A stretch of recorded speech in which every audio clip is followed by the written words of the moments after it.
Okay, so we should be live. It's the first time we're using Hi. Yeah, it's the first time we're using StreamYard today, which means that you can see two people. So we'll just give it a moment just to make sure that everything's running okay on Facebook, which is where we're actually going to be streaming. So it won't be a second. Bear with me. Today, just while I click through this, today the focus is obviously going to be talking around well-being and the challenges of living with chronic illness, which you should be able to see on the banner at the bottom. Both Vikki and myself have various types of chronic ill health, which is what we'll be touching on. And I've got a background in forgot who I were then. I've got a background in life coaching and working in health and safety with companies. I'm also a spiritual healer. And so we'll give you a better introduction very shortly. So we're just going to give it a moment just to see if there's anyone who wishes to tune in and join us. As you join us, just let us know. Hi, Paul. Hi. Good to see you. There we are. That's Paul's. This is something I can do on StreamYard. So if you wonder why your comment pops up, I think we have got someone else who might be watching at the moment. And so if you can just comment below so we know who you are, it'd be nice just to touch base with you. It's very good, this technology, isn't it? When it works.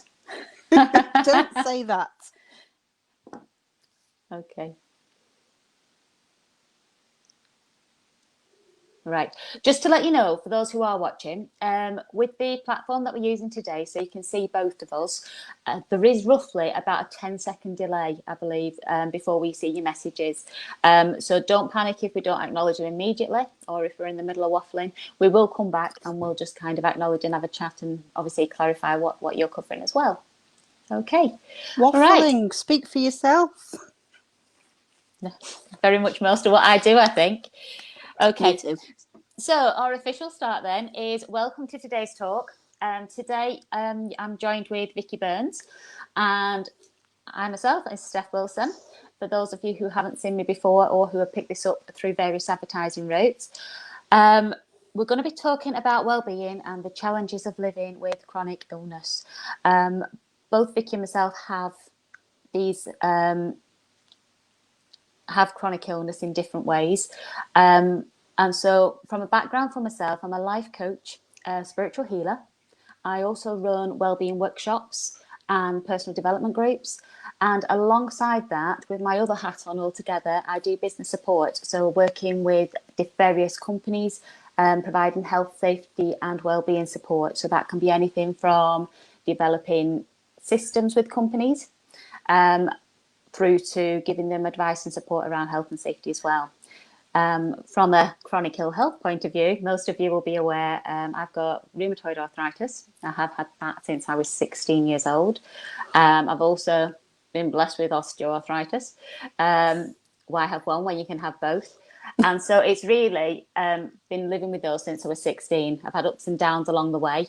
And over that time, I think I've got plenty of experience to be able to share with you today, and also lots of examples, which I'm sure Vikki's going to tell you. She's pretty similar, I think, in an awful lot of ways. So, Vikki, do you want to do your intro? Well, that's a lot to live up to, Steph. Or down to. Hi, Colette. So most of you probably won't know me in the same way as you know Steph. My name's Vikki. I've been working as a probation officer for over 10 years. I have been, well, I'm also an ambassador for Tropic Skincare, which is a natural vegan skincare company. I'm also a spiritual healer. And like Steph, I have a multitude of chronic health conditions. For at least 20 years, I've been diagnosed. I'm not going to list them all because we'll be here all day.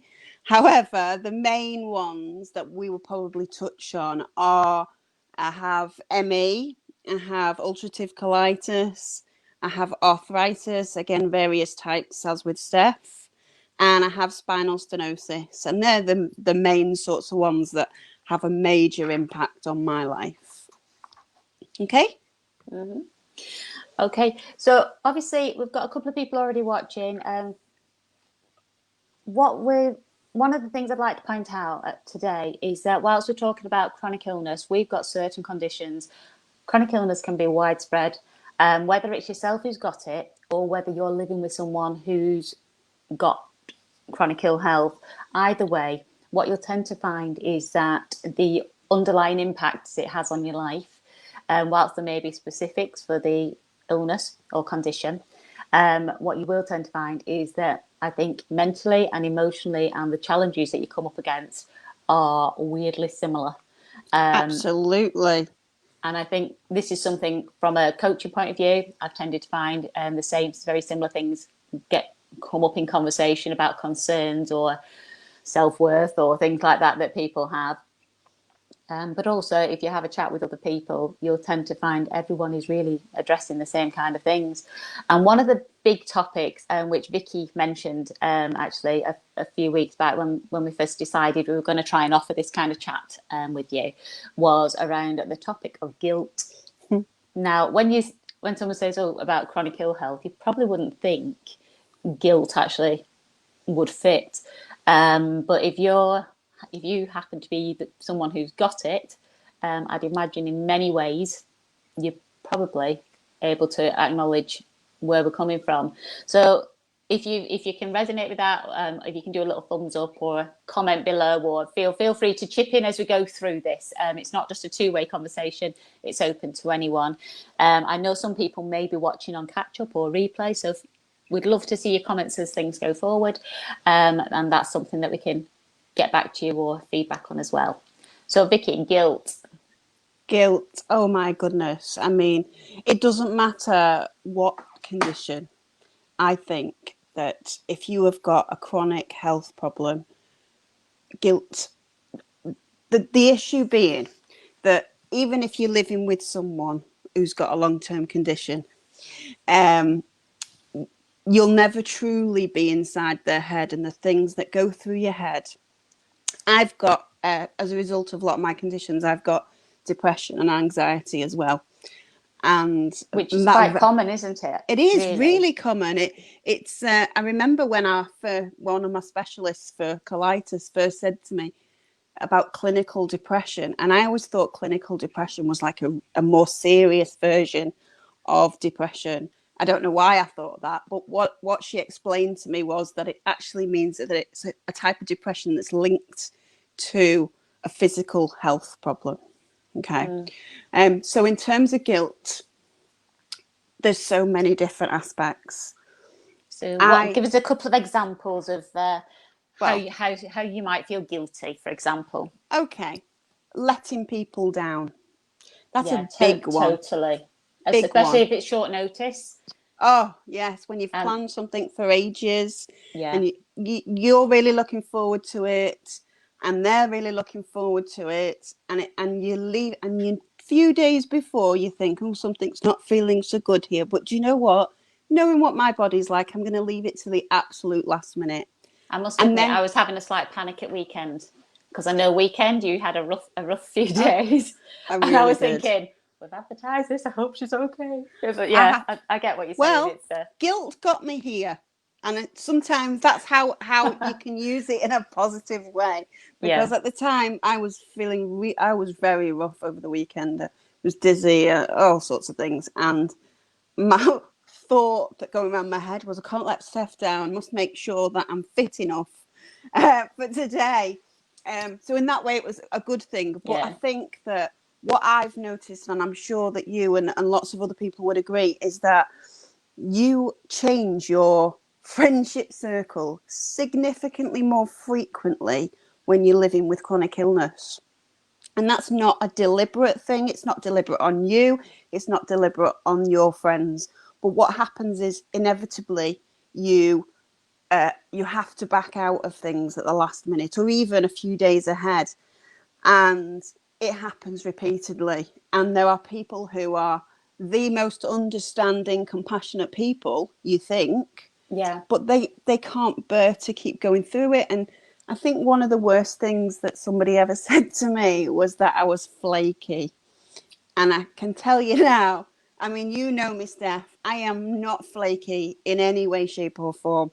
If I commit to something, I will do everything I can to make it happen. And that is one of my flaws. Yeah. I think with alongside the guilt, I think there's also that other flip side whereby an awful lot of people who I know personally who have chronic ill health are fiercely independent. Yes. And so when you're having, or I think you always want to do your best in what you do. And so I Yes. think that kind of either having to let someone down or maybe feeling like you're becoming a burden as opposed to Oh, a supporter and yes. enforcer and kind of person. I think, or realizing that certain choices have been omitted from what you can actually offer to do. Yes. Obviously, mobility wise, for those people who know me, maybe I'm not the most springiest of people, even on a good day. And so there are certain challenges and things which life has to change around that. And there is that's very much often silent guilt that goes with it, thinking, well, how you impact on other people or how you may need to. I know looking at that, Paul, I've just noticed you mentioned about you get fight or flight kind of Oh, feeling, adrenaline yes. rushes.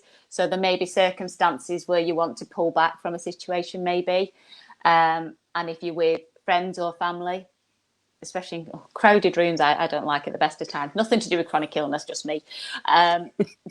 But Don't blame me. I think it's realizing that sometimes your behaviors or your limitations or restrictions, actually, that's where the guilt side comes in for It me. is absolutely what you were saying there about silent guilt. Feeling guilty about letting down other people suddenly becomes your own guilt about yourself. And Mm. that can be about feeling guilty as a person. Am I a rubbish friend?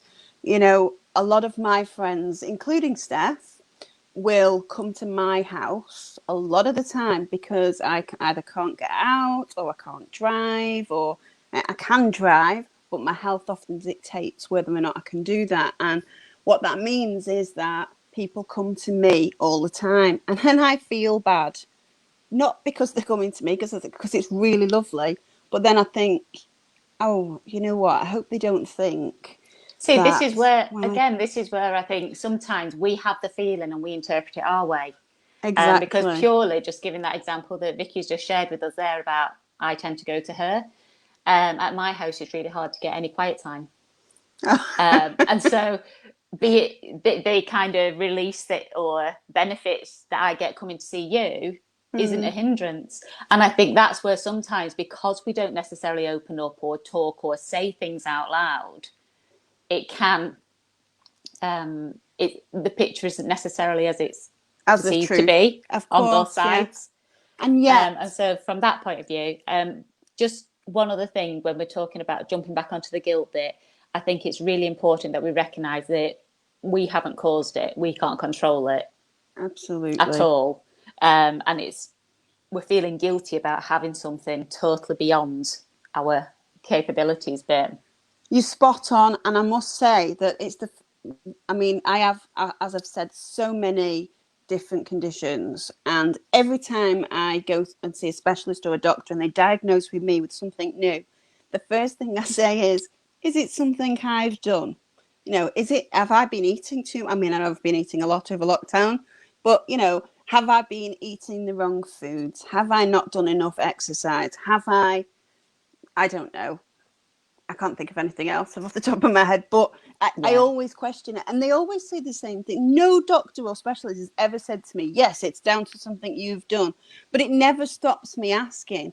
And okay. when my mental health and my anxiety kick in, the question that I always ask is, am I a bad person? And is that why this is happening to me?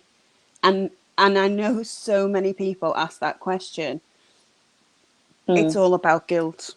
It is. It's all coming back to that kind of refusal to think that it can't just be something beyond our control, which, as much as I say that, as we move on, one of the things which I really want to cover before we finish this one today is that whilst we can't control certain things, there are huge amounts that we can do to help support our well-being and the way we cope with things. Now, we've had a couple of comments come in, so I want to address them whilst we're on the topic. Okay. Otherwise, I'll look back afterwards and think, why on earth were they talking about that? So first of all, we had Paul, and he said, if it's that feeling of isolation, I think is my interpretation, and the loneliness in a hidden crowd. I definitely get that. There Completely. are days when you don't, even though I've got a fantastic supportive family and friends around me, there are days where you don't feel in a position to or you don't want to open up and say, actually, I'm in agony today, because you feel or like you don't feel connected, feel like you're do whinging. you? Yeah. You don't feel connected to people in the same way, because you do, like you say, you feel like you're moaning. And everybody, I don't know a single person without a chronic health condition who doesn't say, I'm fine, when really they're anything but fine. Face. They go, yes, I'm okay, I'm fine today. I'm very good at that. One of my jobs in the past used to be, my way of coping used to be that if I was having a bad day and I had to get up and go in, which I did, I'm one of those stupid people, which again, you'll tend to find stats on it. People with disability have one of the highest attendance rates or loyalty rates to jobs and employment. Not necessarily attendance, that was the wrong word, but loyalty to companies. Completely. And one of my tools used to be, the worse I felt, the better I looked. And people go, oh, you look good today. Yes. Oh, you're looking really well. And behind closed doors, you're thinking you have not got a clue. And I think that's where it comes back to what Paul was saying. Sometimes you feel like you're hidden in a crowd. In other words, people don't necessarily see or feel what's going on truly with you. And stupidly, it's our own fault because we don't want to open up and say it. So the other comment we've had in is from Colette. Hi, Colette. Long time no see. I think it was when we was over at the Leyland Healing since I last saw you. So I feel really guilty. I can't do half as much as I could do. And I wish I could due to tiredness. Tiredness and fatigue can be a common, I think most of us suffer. And having to take my time and letting them go on without me. Yeah, I feel as if I'm holding people back. Go on, Vikki. Do you want to have a chat about that one? I just, again, we have all had that feeling, and the fact that you feel like it's having a chronic illness to me is like mourning somebody who's died, except it's not somebody else that you're mourning, it's yourself. You are grieving for the things that you can no longer do. And I only look back 20 years and think, I could go out on a drinking session all day. All right, I was a lot younger then, And I realised that I was younger and thinner. I was definitely thinner. It was before lockdown and everybody was thinner. But, and I appreciate that we all age and things change and, want to go to bed early and things like that. But just little things like, if my friend rings me up and says, do you want to go to such a place today? Well, I can't do that. It's spontaneity. I've not planned for it. My rest is all that, and I start to panic. And it's somebody's been really kind. And I have to think, were there going to be toilets there? Is it going to be hilly? Am I going to have to walk very far? Is there going to be somewhere to park nearby? All little things that actually make a big difference. And I end up talking myself out of it. And I'll say, oh, no, I'm not really feeling up to it today. And I might have been having a really good day. But I know that if I go and I really struggle, well, I think that it's going to show on my face. I think somebody's going to look at me and go, God, I asked her to come out with me and look at her. She's wandering around like a hypochondriac. Yeah. Or feel like you're restricting them in what they can do. Yeah. I fully get when you say, Colette, about letting other people go on. I know in the past I've kind of made my excuses like, oh, I'm really sorry, I can't do that. It's not. It's just physically I cannot do it. I know where Vikki said before about friendship groups and things change and who comes in and out of your life. A while back, I was a few times invited to go out to Manchester by train and go having a shopping spree around Manchester. Absolutely love to. Physically, can I? No.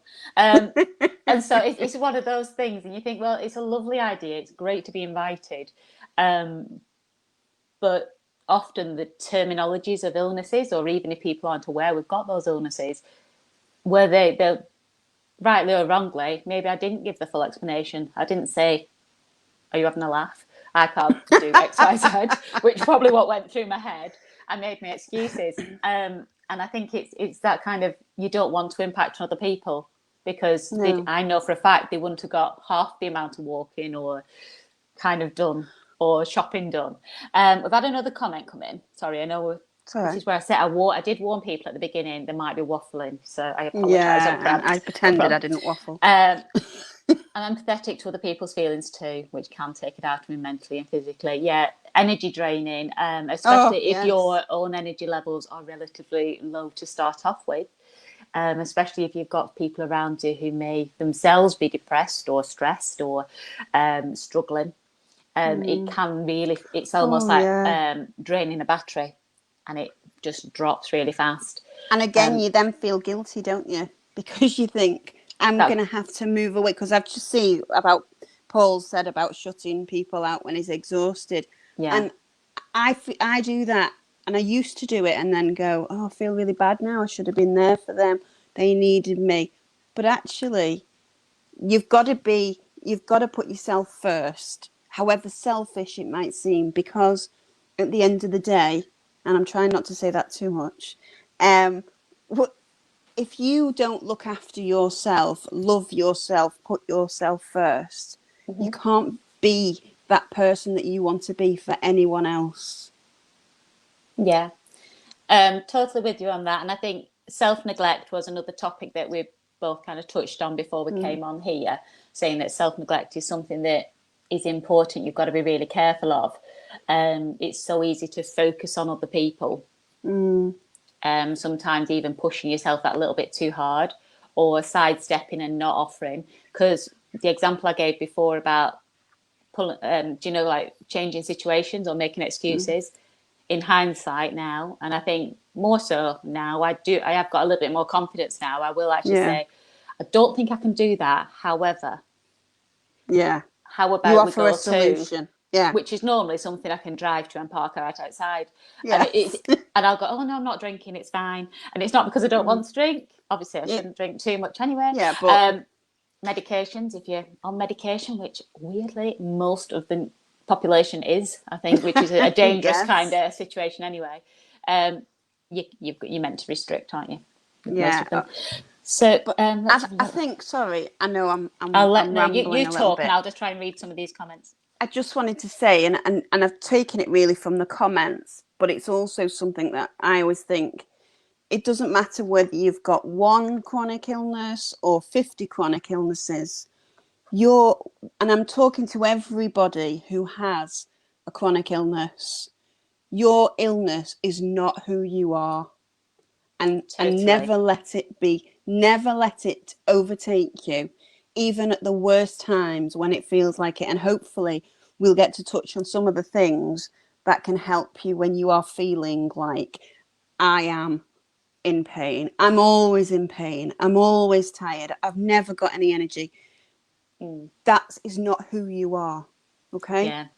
The illness for some people actually starts to define them. And I think more so when they're restricted socially or work-wise, and they haven't got those outside stimulants, so to speak. And I think it is really dangerous to fall into almost, some people may not like this, that self-pity kind of stage. You've got to, years ago, when I was very first diagnosed, someone actually said about, you've got to accept it. And to me, my interpretation of that was, I've got to accept it. And I was like, no, I'm not going to accept this. I thought they were telling me that I had to accept that I was ill. And that was it. That's it. Your life's over. That was the only explanation they gave, which maybe in hindsight, I'd have loved someone to say, look, accept what you can do, accept what you can't do. Or accept what you can't do, but look at the bigger picture. There's so much you still can do. And it's that kind of whole slant and use of language. Yes. That isn't offered through the NHS as a standard approach. It's not. It's normally, you have this, will keep you at that stage. Here, have some medication. You might get a better quality of life, as opposed to the bigger picture and everything else that we can really do to help it. So yeah, self-pity, don't be a victim. And the other thing is acceptance. Acceptance and doing that side. And the other thing I wanted to mention is, I'd scribbled down before, it's making sure that the responsibility for your happiness is your responsibility. You don't outsource it to other people. No. You're not reliant on other people doing X, Y, Z for you. It's having that element of control, and that's something that kind of really feels lost at times. Yes, absolutely. And I know I'm going back a little tiny bit, but when you said about acceptance, then, I mean, that was a really good example you just gave. Nobody said anything like that to me during any of these conditions. And while some of them are controlled, a lot of them are up and down, and I'm in remission, then I'm in a flare, and you never know what's going to happen from, I'm not even going to say one day to the next, 1 hour to the next. And if somebody had said to me 20 years ago when I got diagnosed with colitis, now you've got ulcerative colitis, it's going to impact on your relationships, your friendships, your work, so on and so forth. And you're going to have to learn to make changes to your life.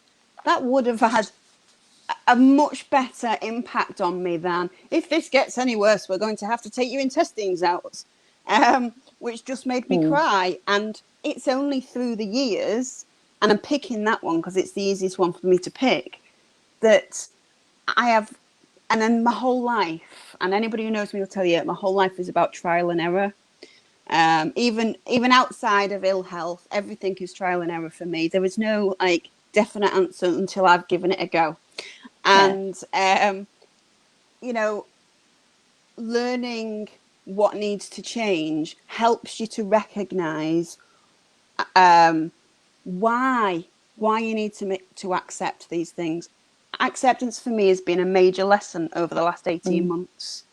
And it's that definition, isn't it? The definition of acceptance. It's not accept it, that's how it is, you've got to live with it, you've got to feel sorry for yourself. It's that, okay, exactly, that's the case, however, and then take that different approach. Nobody is saying you've got to accept this condition and therefore you can never do these things again. Because if you're anything like me, that is a little bit of a trigger for you to go, right, I'm going to prove you wrong. And it's unfortunate for me that I've got that attitude, because it's possibly part of that that's resulted in my ME. People telling me, oh, you won't be able to work as a full-time probation officer. You won't be able to work in court. You won't be able to do this. You won't be able to. That, to me, has spurred me on to prove that I can. But unfortunately, I haven't stopped at the line where you go, okay, I've proved my point now. I've carried on proving my point to the place where I've pushed myself too hard and my body is having enough of it at the moment. It is, and I think alongside that, rest is a big thing. I know Colette mentioned earlier about having to take time with things, and I think again it's that power of language. If you say, I'm really tired all the time, I'm really fatigued, that's one thing. But if you think, actually, I need to rest and recharge, I just need that. It's that kind of acknowledging that by resting, there's a positive, and then you can. It's all about that slight twist in mentality and different approaches, or trying different approaches. The same thing will not, and this is a huge one, will not work for everybody. You will get some people who'll go, oh, I use this holistic medicine and it worked perfectly for me. Since then, I'm cured and I can do X, Y, Z, which is absolutely fantastic. If it works for them, it's great, and it's great that they're sharing it. It's when they say it in a way that you haven't tried it, therefore that's why you're how you are. And that's, guess what? That doesn't go down very well. Then you feel guilty. Is there something I haven't tried? Because you know full well you've tried everything. And the thing that annoys me most about what you just said... I'm just reading a comment. Keep talking, I am listening. The thing that annoyed me most is when people say, I'm cured. You know, when you get told, sorry, there's no cure for this, we can learn to manage it, or it'll get worse, or whatever. But when somebody comes along and says, I did this bluefish diet, and I'm cured now, therefore there is a cure, so you must be doing something wrong. Okay, they don't add that bit on the end about you must be doing something wrong, but it's implicit. And again, you start questioning yourself and you think, shall I try that? And a lot of the time, trying something like that, it can make you worse because, you know, you've got contraindications of medication. I mean, who knew that grapefruit would interact with some painkillers so that you can't take the, you know, things like that. And I'm very fortunate that I have what I call a medicine man. But he's a gentleman who's into pharmacy and he works in my pain management team. And I mean, I take all sorts of vitamins, but only when I say to him, is it okay if I take this with, because he's got a list of all my medications, you know, and sometimes people mean well. Sometimes people mean well and they come to you and say, have you tried this? Oh, turmeric. Oh, it's amazing. It works for everything. Doesn't work for everything. For some people, it's helpful. But for other people, it's not. To me, it gives me really bad heartburn. I've tried different else. forms of it, and there is one form which does actually help reduce inflammation at times. But again, I kind of go through phases where I'm willing to do it, which is daft because if I was more consistent with it, maybe because it's holistic. If it was a tablet and I've been told to take it medically, maybe I'd be more consistent with it. That's very similar to like my meditation approach because I know meditation really calms me. And it helps keep my stress levels down and it helps keep my inflammation levels down. But because it's something optional, as opposed to it's one of those. So I know I used to be like that. Self-discipline is something that's a big issue for me. Looking again at the comments, we've got Paul who looks like he's having issues at work. I hear you, Paul. Yeah, employers actually looking at things. They've forced you to go on sick to prove it's mental and physical health condition, not a capability. If you that's Paul because commenting at the end. Definitely the person we know. We all feel like that. Yeah, it can get so frustrating, especially when it's what they call an invisible illness. Yes, completely. If it was like my leg when I'm on crutches, if it's something obvious, people go, "Oh yeah." But if that's not there and you're just really slow like a snail on the footpath without any crutches, people are like. But yeah, I can see that from both sides, Paul, because like I said, one of the hats I wear is working with employers, doing business support. But probably from my own experiences, I find it really important to get them to work with or actually speak to people like yourselves. But if you've not got an open-minded, really supportive management team or boss and approach as a company, it can be a big challenge. But Vikki, from your point of view, you've worked closely with your doctors and they've been really supportive from a paperwork and supportive evidence point of view? Completely. And Paul, I completely hear you. You know, I mean, like I said, I've been in probation for a long, long time. And I am, yes, I'm, do you know what you've just commented, which I'm not going to repeat? That is exactly what I've been going through, to the point that I've been off sick now for some time. And I'm looking at retirement on the grounds of ill health. But, and I never wanted to do that because I don't know what you do for a living, Paul, but as a probation officer, it was the dream job for me. It was never what I wanted to be, but because of my health, I couldn't do the things that I really, really wanted to do. And it accumulated and I ended up in this job, which I suddenly was alive and I felt amazing and I loved doing it. And I tell you what, I'm a really good probation officer. And I'm not just saying that. So I'm not even going to go into too much detail, but very long story short, my lovely manager was unwell and I had a temporary manager who decided that she didn't like the arrangements that have been put in place for me and my disabilities. She was anything but empathetic. In fact, she encouraged the negative behaviours that I offered as a result. For example, things like, well, I might as well find another job. Okay, then, you know, and that there are things that you don't need. But two things that I will say about this is that one of them, the people who are necessary in your life will come through at this time. You need to tell people how you're feeling. I would thoroughly recommend you get advice from a union representative, or even from a legal sort of side of things. You can look on the Citizens Advice Bureau for information. If you want to talk to me afterwards, that's fine, no problem. Now here's my ME coming in, because I've completely forgotten what the other thing was I was going to say, and I'll remember at 3 o'clock in the morning. So I apologise for that. No, it can be difficult when you're being challenged on competencies, especially if you are a strong person and you're fiercely independent as a person. You always want to do your best, and because of health issues, you just can't maybe perform at the level that you'd know you can do. Or even fight the battle. Definitely. You know. Yeah, definitely work closely with your doctors. Start off with your GP, or if you've got a specialist, get them involved. And if you are in pain, and I'm guessing that you're in Paul in Lancashire, Steph. Yes. So you can always, if you're suffering with a chronic illness that I think he said before it was around the anxiety side of things. Right, okay. But there's things like Minds Matters, I don't know, but I have a lot of dealings with them through work. But there are a lot of teams that we don't know about. Like I'm under the pain management team, which covers ME, chronic fatigue, arthritis, all sorts of things. Lots of my problems are covered by one team. I never knew they existed before.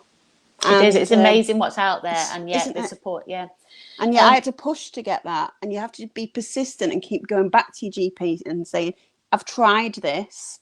What more can I do?" Yeah, right. I am aware. Believe it or not, it's 2:05 already. The time's flying by. So we're down to about. Talk too much. Oh, hang on. Let's have a look. Paul's just replied saying, "No pain, high. Oh, diabetes, weren't it? Type 2 diabetes. Just started insulin, and that could be impacting on your head." Yeah, but sometimes doctors can give fit notes. That's the other thing, which is really strong, able to influence people at work and get compliance through legal obligation if that's provided. You can also get. Sorry, I'm just trying to help. If you ask your GP for the most, I mean, you might already know this, your most reliable website on your condition. A lot of them will provide your employers with a booklet that basically explains what their expectations are and how they're rubbish and how they should be more compassionate. And although my personal manager didn't listen, I'm going to say it depends very much on the mindset of the employer. It does. But she went, and my other one came back, and she's lovely. So it's just a bit of an aside there. Okay, right. So aware that we're down to the last few minutes, 5-10 minutes. That's 5-10 minutes.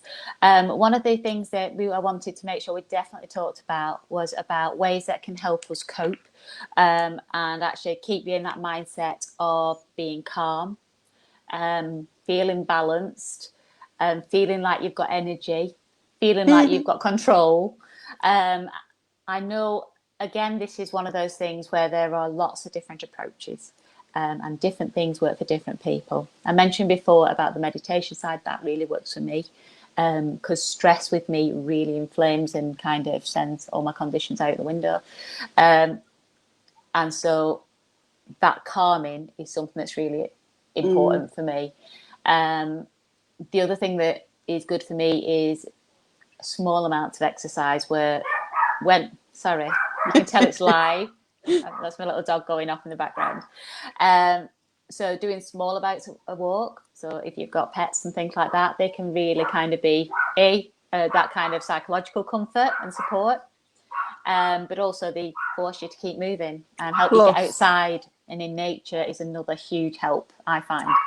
And if you've got a dog, you can get a special lead that goes around your waist that helps you walk. That's what I've got. I need a remote control to make it go quiet, I think. I'm sorry. He's deciding to be rather vocal. What would you say the key things are that you help you, Vikki? I think there are a few really. I think, and if just whilst Vikki's telling us, if the people watching, if you find things or you've got top tips that you can share with us, please feel free to comment. That'd be great to see. Take care of your body, right? Because there are things that you can't do. There are things on the inside that don't do what they're supposed to do, and when you feel really rubbish, it's important, and not just when you feel really rubbish. You know what? All my specialists say, do something every single day that makes you go, ah. And I laughed when someone first said that, but it's so important, and it's about doing nice things and looking after your body without saying, oh, I can't do that because of the time or because of my energy or because of my movement or the pain or whatever. And it's, when I talked about trial and error before, I told you this is my life. I do things like, if you are in pain and you can't move off your sick bed or your sick settee, as I often have, paint your nails. Boys can paint their nails as well, you know. Paul's thinking, I don't think so. I think you can. Put a face mask on. Do something for your body that makes your body feel good, but doesn't push you. That can be as simple as having a shower with a shower gel that actually smells nice. Or putting ice cubes in your drink when you're hot. I thought you can say putting ice cubes in the shower then. We're going to go, no. No, well, I can't move fast and that would be uncomfortable. Paul's just given us a quick feedback saying, OK Health, sign him off. Yes. And so he's following that through. That's good. So from a self-care point of view, just as a little plug for Vikki's tropic side of things, you've got some really nice products, which I know I've started using and I have done for a while now. Thank you.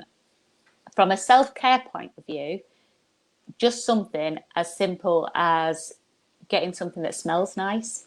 I know you've got hand creams and stuff for the bathroom, but I like there's a cleanser thing that you can use in the mornings, and it's one of those things that it's like a minute that I do it, and it's very simple because I have no patience whatsoever with faffing around, which you can probably tell from the makeup.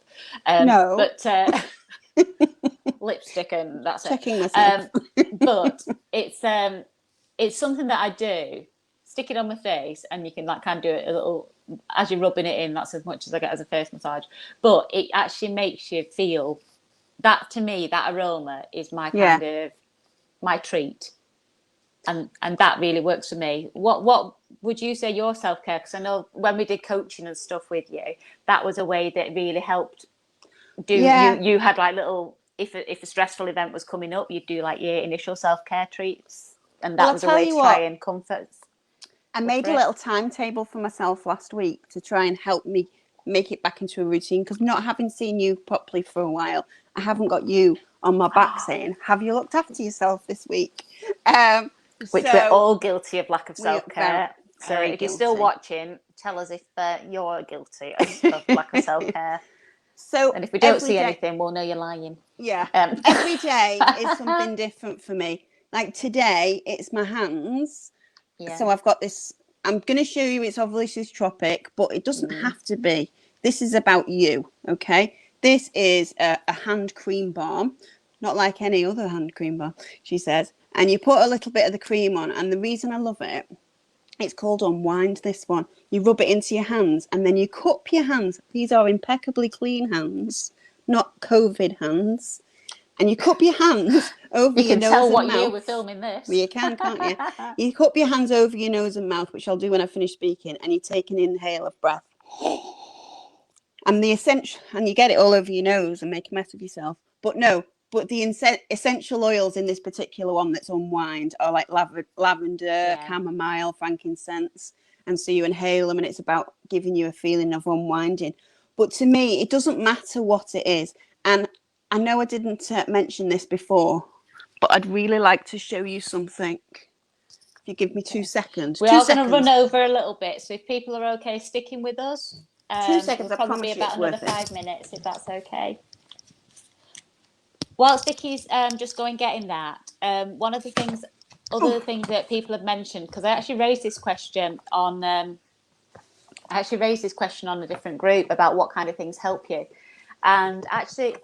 It was amazing. I was quite fascinated, really. A few people, they know nothing about me, so it's just one of those groups. Normally, it's very deep and depressing. So I was making a point of asking a positive question because I've actually silenced them. That is something to be aware of if you're struggling mentally in any way. be aware as to what you're actually feeding or allowing to come into you. So if you're parts of groups and support groups and things, that's all good and well. It's absolutely fantastic, providing they are not depressing and almost blowing. You know what I'm saying? You don't want somebody going on about, but what you want, I am in a great group on Facebook, ME and Invisible Illness or something like that. Yeah. And every day, one or two of the admin put on a lovely, just a light-hearted post that just gives you a bit of cheer. I've been on other ones though, which I've had to leave because they've been so depressing and angry. I know you've got no time, but I just wanted to show you this really quick. Can I just say, on that group I was about to talk about, it was talking about different techniques or things that people use. Having a routine, which I think going forward, there was two big areas that Vikki and I haven't been able to talk about today because of time. One was around self-worth and one was around time management. Having a routine was something that people found really useful, especially if they're not working or unable to work. Being strict with themselves and having to stick to routine was something really good. Having contact with friends or family or people who they could associate, that was another one that they professionals. Mentioned. Yeah. Pets seem to be everywhere. The comfort people get from pets is huge. Or even getting creative. That was another key one that people mentioned. So that could be anything from those people who made jewelry and that was their way of getting creative. Other people were artistic and there was, or even just taking photographs, which is probably in my kind of artistic remit. Singing. Other than that, it would like stick people. Music. Yeah, music was a big one. Sing-along movies. That's one of my biggest things when I'm depressed. Yeah, never want to really watch them. You up, doesn't it? But never want to watch them when I feel that way. Which, if you said that to Peter, his anxiety levels would shoot through the roof. Sing-along movies are just not his thing. So let's have a look. Vikki, if you want to tell us your bit, and then I'll just really quickly. I don't know why I didn't think of this originally, but I made these. So I made 7 boxes. Are just different things I've just painted on the side. Okay, and these are my absolute when I'm at my worst depression, anxiety-wise. These are what I call sense boxes, and in it there is something for every sense, because for me these are things that will make me feel better. Okay, you can put anything in a box and get it out when you're feeling rubbish to make you feel better. So I'm just going to show you really quickly for touch and for a visual to your eyes. I've got a little wind-up toy. It's really funny. It's a little octopus that moves along. Which these things are normally quite private things. So what you have in your box, obviously, it doesn't matter what other people think. It's normally something quite private. Yeah. You don't normally come on camera and go global with regards what's in your box. No, but I'm happy to share this with you guys. Wave your little wiggly wind-up toy, would you? No, I wouldn't. No, this is for you because you need it, right? I have a little Yankee candle. This one smells like Christmas. I have a multicolored flag, which I intended to cut up and put in all the boxes, but never got there, because I love the colours. I have a sachet of hot chocolate for the taste, the warmth inside when it goes down, and it's sweet and always. Yeah, holding a drink and doing that kind of using your 5 senses, just something really simple. For those people who's done the mindful workshops with me, doing really simple things like that are things that you can easily incorporate into your day. Absolutely. So mindfulness is something we should touch on again, isn't it? Yeah, we'll pop that on the next one. I bought all these music boxes, ex-display from eBay. I got about 10 for a tenner, and they are music boxes, the wind-up things at the bottom. So it's sound, so it's for my ears. It's a pretty set. They're all different. Some of them are like "You Are My Sunshine," whatever makes you happy. And then there's there's a really tacky ornament inside them also, with a tacky poem. But the point is that when I open it, it makes me feel good. And these, as I say, there's something in here for every sense. But I'm not going to wind up all the little wind-up toys for you. I just wanted to show you that because it's something I did myself. No, totally. And I've actually worked with people before who's found those sensory kind of things really make a difference, especially if you've got mentally your head's all over the show. Yeah. You're either worrying, either of the past or the future. It's that kind of bringing you back into one place and actually something to touch, feel, or focus on as to here and now. Exactly. It's really good. So, Paul, you mentioned about the song. You've got, I think, to have a pick you up song or a feel good song is something that's really important, especially if you're feeling down. My music normally gets whacked on when I'm in the car, and I find singing along to it by myself. It's a the release. best medicine, yeah. And from an energy point of view, for those people who are slightly woo-woo like me, actually it helps break down the vibration. It does. It really helps. It physically helps lift the vibration, because if you think about language and the way people talk, they'll say they've got the weight of the world on their shoulders. And it's literally when they're kind of really low. They're on cloud nine. Upbeat and happy. And so, this does hurt my arms, by the way. But yes. I'm going to say that's quite physical for you. Yes, it is. But Paul, I think I put a really good song under your comment the other day. That's, for me, is one of my pickup songs. Oh, I saw that one over on the Embrace I never know what it's called, but I have to Google it every time. But yeah, supporting others, actually doing something so that you can see other people get enjoyment. Totally with you on that. Doesn't chronic health make you more compassionate to other people? I think it makes you more aware, certainly. I've always tried to live that way, where you treat other people how you'd want to be treated. Exactly. So if you're happy to put out and doing something outside, I'm assuming coaching football's outside as well, Paul. So I'm assuming that'd be a good slant on that. Vitamin D from the sun. And the energy of children will be lifted of course. up. And getting feedback, actually having compliments or things like that. Again, we are very British, so if we get some compliments, we normally say, "Oh, it's nothing." You might be beaming inside, but your face will be like, "Oh, right, thanks." Oh, no. But no, it is nice to hear positive feedback. Learn to accept compliments, Steph. Okay. I know. Do as I say, not as I do. No, exactly. not me. I'm quite good on everything else, but compliments is still something. And again, when we talk about self-worth, we will actually need to plan in another time. So if anyone's willing to or interested in coming back and joining us, if you do want to, let us know. Yeah, we weren't expecting to overrun today. Perhaps there's something that you want us to cover that we haven't touched. Yeah, maybe you could put a comment. Yeah. Oh, 2 last things. I knew I'd forget them. The first one. I've forgotten. The first one is, some of you may be aware, I'm going to do a mini meditation challenge. Because it's helped me so much, it's something I'd like to share. And doing something consistently over a number of days can really make a difference, and it helps with your mental discipline and your mental focus as well. And can help slow down and quiet the kind of that's going on around you. So it's going to be a 5-day challenge. I haven't got the dates in yet. If you are interested in that, comment below, whether you're watching us live or if you're watching us on replay.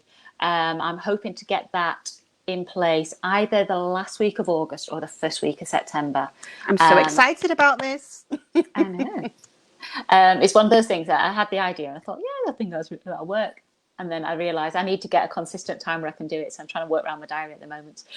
So that was my bit. If you're not already following my page, which is at Steph Wilson Evolve, please visit my page just by clicking the Steph Wilson Evolve at the top and press like, and then you'll be able to be kept updated. Facebook has these wonderful new algorithms, so it means that you don't necessarily get to see all the posts all the time. And so every so often, feel free to come back and just make sure you're not missing anything. With regards, Vikki, you've got a competition going on which finishes at the end of today, which I didn't realise. It does. It actually finishes today. But I've decided that because it's my birthday this month, that I'm going to do competitions. Yes, I realise we're now on the 11th of August. But I will be doing. Yeah. No, you should remember. I will be doing more competitions. So if you do miss out on today, if you have a look on in the search box on Facebook. If you put in Tropic Skincare with Vikki B, that will show you the public page. Mm-hmm. If you go onto that and you're interested in going and entering some competitions, you don't have to buy anything. Don't worry about anything like that. I might ask you to like something, but that's probably about it. Then just bob me a message either through the page or on Steph's page, and I will put you into the private group where we have things like offers and giveaways and etc. Once this has been posted formally on Facebook, we'll put a couple of the links below. So even if you're not into all the niceties and stuff and you want to enter the competitions, it's well worth it because you can give them. So Paul, if you like giving and making other people feel good, I'm sure there's someone in your life who you can pass that out to. We do have men's products as well. Oh yeah, you've got men's products. All the men I know who like to use Tropic like to just use the normal ones, which is always bizarre to me. But yes, look, and the men love face masks too. Okay, right. So I think we're going to pull this to a close. I hope you've enjoyed it. Thanks very much to Paul and Colette for inputting today. Thanks for having me. Yes. If you've got any suggestions about future topics that you'd like us to talk about, either comment below or drop me a message. I think everyone's got my contact details, or most people have. Or if you've got anything specific you want to ask Vikki around self-care, and the Tropic ranges or things that might help X, Y, and Z, because you've got some really good stuff, haven't you? Especially for all sorts. Things from relaxation stuff through to dealing with acne, I think, into you've got a fantastic product, which is definitely recommended for that. Thankfully, I've run out of that. But other than that, thank you once again. Thanks, Vikki. And we'll keep you posted on any future things that we'll do. I'm just thinking I think that's everything. Are we good? I think we're good, yes. Thanks for having me. All right. Thanks for listening. Bye. Bye.